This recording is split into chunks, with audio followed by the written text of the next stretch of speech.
사도신경으로 우리들의 신앙을 고백하겠습니다.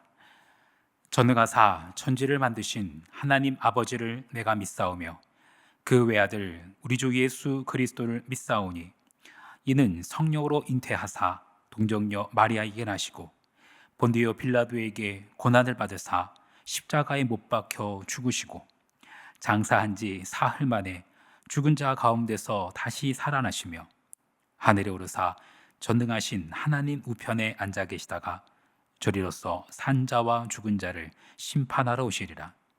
성령을 믿사오며 거룩한 공회와 성도가 서로 교통하는 것과 죄를 사하여 주시는 것과 몸이 다시 사는 것과 영원히 사는 것을 믿사옵나이다. 아멘.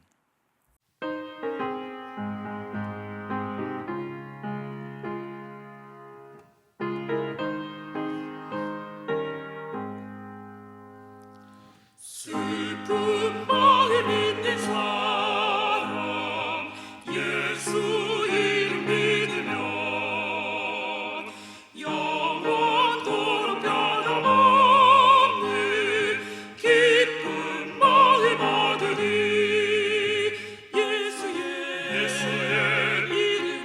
이름은 세상의 소망이요 예수의 이름은 천국의 기쁨이세. 거룩하신 주의 이름 너희의 방패 삼아라. 환난 시험 당할 때에 주께 기도드려라. 예수의 이름은 세상의 소망이요 예수의 이름은 천국의 기쁨일세. 존귀하신 주의 이름 우리 기쁨 되도다. 주의 품에 안길 때에 기뻐 찬송 부르리.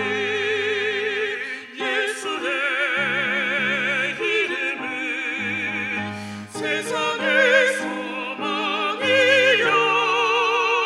예수의 이름은 천국의 기쁨일세. 우리 갈 길 하나구에 보좌 앞에 나가 왕의 왕께 경배하며 면류관을 드리리. 예수의 이름은 세상의 소망이요 예수의 이름은 천국의 기쁨일세.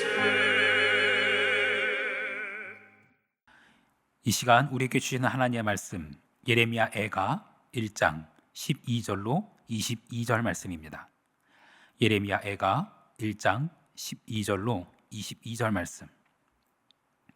지나가는 모든 사람들이여 너희에게는 관계가 없는가? 나의 고통과 같은 고통이 있는가 볼지어다. 여호와께서 그의 진노하신 날에 나를 괴롭게 하신 것이로다. 높은 곳에서 나의 골수에 불을 보내어 이기게 하시고 내 발 앞에 그물을 치사 나로 물러가게 하셨으며 종일토록 나를 피곤하게 하여 황폐하게 하셨도다. 내 죄악의 멍에를 그의 손으로 묶고 얽어 내 목에 올리사 내 힘을 피곤하게 하셨으며 내가 감당할 수 없는 자의 손에 주께서 나를 넘기셨도다. 주께서 내 영토 안 나의 모든 용사들을 없는 것 같이 여기시고 성회를 모아 내 청년들을 부수시며 처녀딸 유다를 내 주께서 술틀에 밟으셨도다. 이로 말미암아 내가 우니 내 눈에 눈물이 물같이 흘러내리며 나를 위로하여 내 생명을 회복시켜 줄 자가 멀리 떠났음이로다. 원수들이 이김에 내 자녀들이 외롭도다.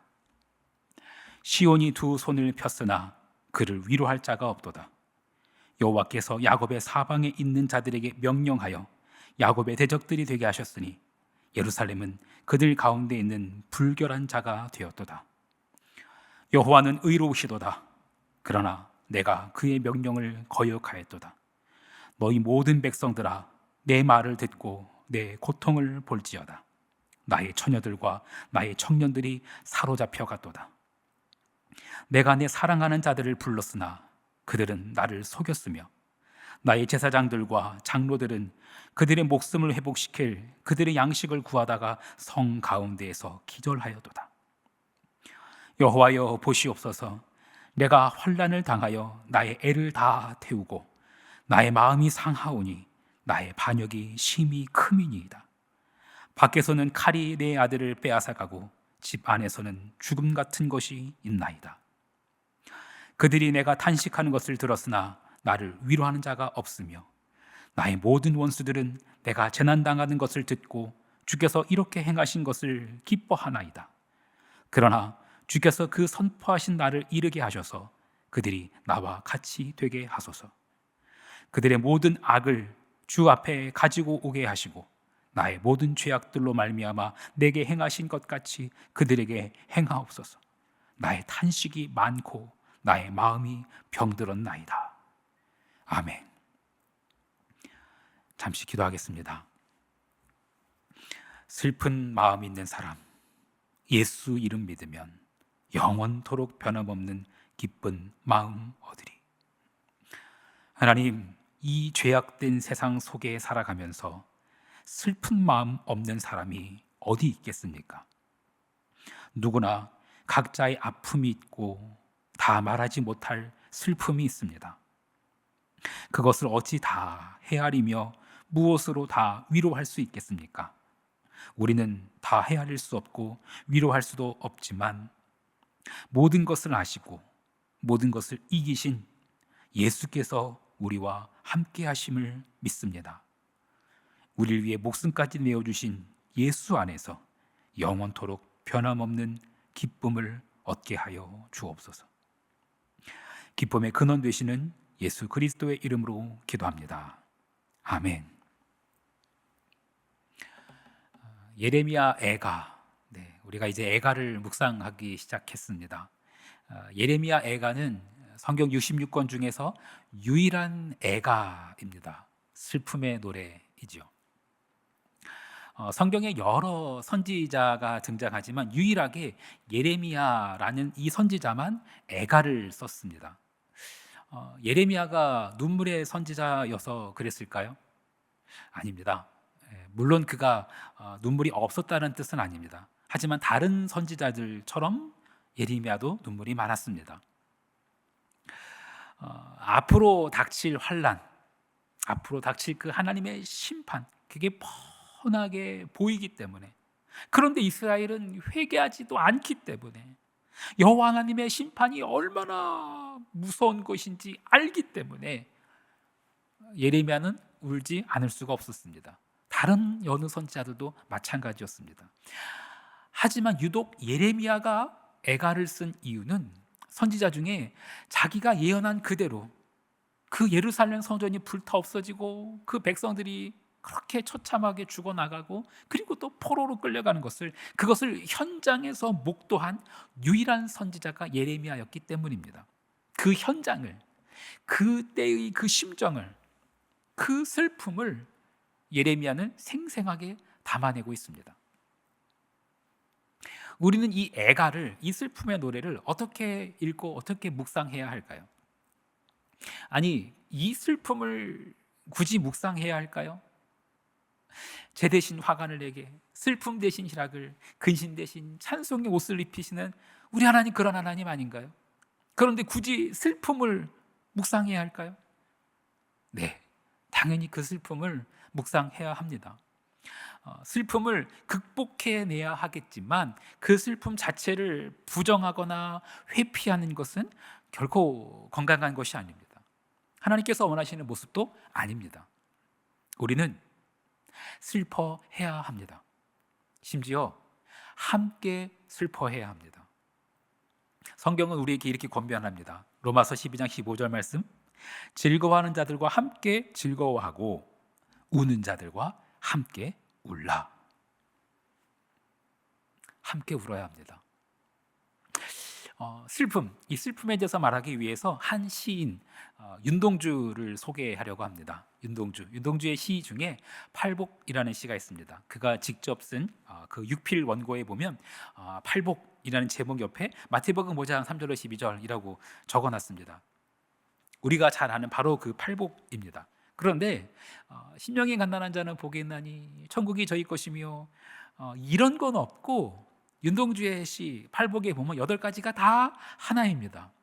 슬퍼하는 자는 복이 있나니, 슬퍼하는 자는 복이 있나니, 슬퍼하는 자는 복이 있나니, 슬퍼하는 자는 복이 있나니, 슬퍼하는 자는 복이 있나니, 슬퍼하는 자는 복이 있나니, 슬퍼하는 자는 복이 있나니, 슬퍼하는 자는 복이 있나니.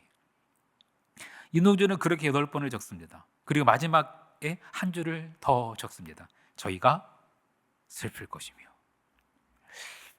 그런데 그걸 이렇게 지우고서는 그 옆에 이렇게 씁니다. 저희가 위로를 받을 것이며. 근데 그것도 아니었던 것 같아요. 다시 그거를 지웁니다. 지우고 결국에는 그 옆에다가 이렇게 다시 적습니다. 저희가 슬플 것이며.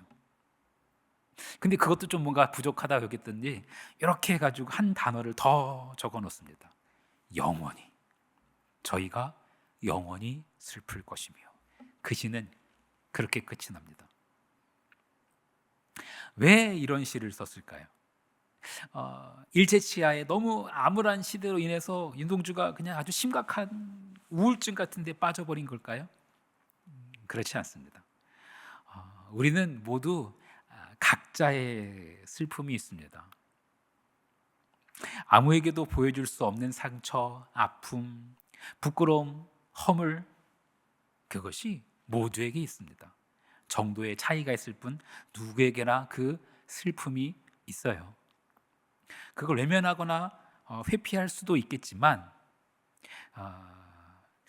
그 슬픔은 누구에게나 있어요. 다 있어요.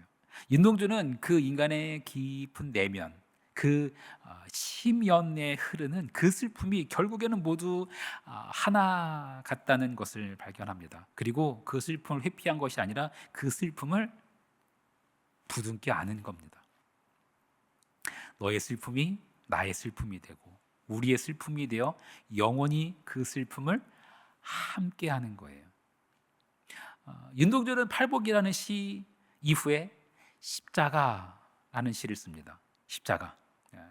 그 시는 이렇습니다. 괴로웠던 사나이 행복한 예수 그리스도에게처럼 십자가가 허락된다면 모가지를 들이우고 꽃처럼 피어나는 피를 어두워가는 하늘 밑에 조용히 흘리겠습니다. 이게 윤동주가 지은 십자가라는 시입니다. 온 인류의 죄를 지고 십자가에 달리신 예수님, 온 인류의 슬픔을 대신하여 당신의 피를 흘리신 예수님. 윤동주는 거기까지 갑니다. 그리고 그 이후에 쓴 시가 그 유명한 서시라는 시입니다. 죽는 날까지 하늘을 우러러 한 점 부끄러움 없기를, 잎새에 있는 바람에도 나는 괴로워했다. 너무 유명한 시이죠. 하지만 사실 이 시는 지금 읽어드린 이 앞부분보다 뒷부분이 더 중요합니다. 앞부분은 부끄러움 없는 삶, 죄짓지 않는 삶을 노래하는 것 같습니다. 그런데 이 시의 진짜 핵심은 뒤에 있어요. 별을 노래하는 마음으로 모든 죽어가는 것을 사랑해야지. 그리고 나한테 주어진 길을 걸어가야겠다. 오늘 밤에도 별이 바람에 스치운다. 모든 죽어가는 것을 사랑해야지. 그리고 나한테 주어진 길을 걸어가야겠다. 이게 윤동주 시인이 진짜 이야기하고 싶었던 것 아닐까 싶습니다. 팔복, 슬퍼하는 자는 복이 있나니, 십자가, 괴로웠던 사나이 행복한 예수 그리스도에게처럼 내게도 십자가가 허락된다면, 서시, 모든 죽어가는 것을 사랑해야지. 그리고 나한테 주어진 길을 걸어가야겠다. 이 시들이 연결되십니까? 슬픔에 빠진 것이 아니라 슬픔을 극복해낼 뿐 아니라 그 슬픔을 품어낸 겁니다. 서시는 참고로 책 머리에 서문 대신 쓰는 시를 뜻하기도 합니다. 하지만 윤동주의 서시는 그런 시는 아니었습니다. 서시, 그 이름의 뜻은 어떤 뜻일까요? 참고로 서시의 서는 차례서입니다. 차례, 순서 이런 뜻입니다. 서시, 어떤 생각으로 제목을 그렇게 지었을까요? 이건 그냥 제 해석이기도 합니다만 서시, 차례를 뜻한다고 하는데 이제는 내 차례다 이런 마음으로 쓰지 않았을까 싶기도 합니다. 이제는 나도 모든 죽어가는 것들을 사랑해야지. 그리고 나에게 주어진 길을 걸어가야겠다. 그런 마음으로 쓰지 않았을까 싶습니다. 우리는 우는 자들과 함께 울 수 있어야 합니다. 아니, 울어야 하는 이유도 모르는 이들을 위해서, 또는 너무 눈물이 많아서 그 울음조차 말라버린 이들을 위해서 대신 울어줘야 할 수 있습니다. 십자가를 지고 가시면서 예수님은 이런 말씀을 하셨습니다. 누가복음 23장 28절 말씀. 예수께서 돌이켜 그들을 향하여 이르시되 예루살렘의 딸들아, 나를 위하여 울지 말고 너희와 너희 자녀를 위하여 울라. 이때는 예수님의 제자들마저도 예수님 십자가를 지고 가시는 그 예수님 그 현장이 너무 두려워서 예수님의 곁을 떠났던 상황입니다. 그런데 그 십자가를 지고 가시는 예수님을 따라가면서 지켜보면서 울었던 자들은 당연히 예수님을 믿는 신실한 사람들이었을 겁니다. 그런데 예수님이 그런 자들을 향해서 말씀하십니다. 너희와 너희 자녀를 위해서 울라. 왜 울어야 할까요? 앞으로 닥칠 환난, 핍박 그것 때문에? 네, 그것도 없진 않을 겁니다. 그것도 있을 거예요. 하지만 더 깊이 들어가 보자면 우리가 몸 담고 살아가고 있는 이 세상 때문에, 우리 자녀가 살아가야 할 세상 때문에 우리는 울어야 합니다. 사랑하는 성도 여러분, 슬퍼하는 자는 복이 있나니. 괴로웠지만 행복한 예수 그리스도에게처럼 십자가가 허락된다면 별을 노래하는 마음으로 모든 죽어가는 것을 사랑해야지. 그런 시인의 고백처럼, 그리고 또 오늘 예레미야가 통곡하면서 외쳤던 그 애가처럼 우리는 이 죄악된 세상을 살아가면서 사랑하며 살아야 합니다. 함께 슬퍼하며 함께 울어주며 살아야 합니다. 예레미야를 묵상하면서 우리에게 필요한 울음, 그 슬픔을 찾아낼 수 있기를 간절히 소망합니다. 주기도문 하시겠습니다. 하늘에 계신 우리 아버지여, 이름이 거룩히 여김을 받으시오며 나라가 임하시오며 뜻이 하늘에서 이루어진 것 같이 땅에서도 이루어지이다. 오늘 우리에게 일용할 양식을 주시옵고 우리가 우리에게 죄 지은 자를 사하여 준 것 같이 우리 죄를 사하여 주시옵고 우리를 시험에 들게 하지 마시옵고 다만 악에서 구하시옵소서. 나라와 권세와 영광이 아버지께 영원히 있사옵나이다. 아멘.